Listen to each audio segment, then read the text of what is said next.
Hi అండి. మా snow ఇంకా 10 రోజులు అవుతుంది, 10 రోజుల పైన. ఇంకా కరగలేదు చూడండి. ఇప్పుడు కరుగుతుంది. ఎండకి ఎండ వస్తుంది కానీ దొంగ ఎండలాగా ఉంటుంది.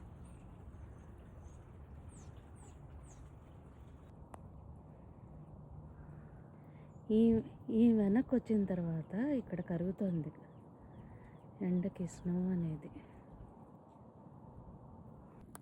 ఈ ఐస్ ముట్టుకుంటే ఎంత చిల్గా ఉందో చూడండి. చాలా చల్లగా ఉంటుంది. వాటర్ అంతా కరుగుతుంది.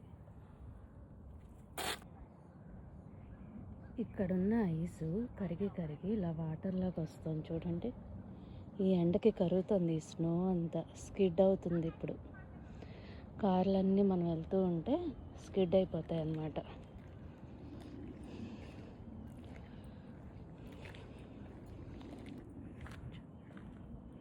చూడండి ఇక్కడ ఎలా గడ్డ కట్టేసిందో స్నో అంతా.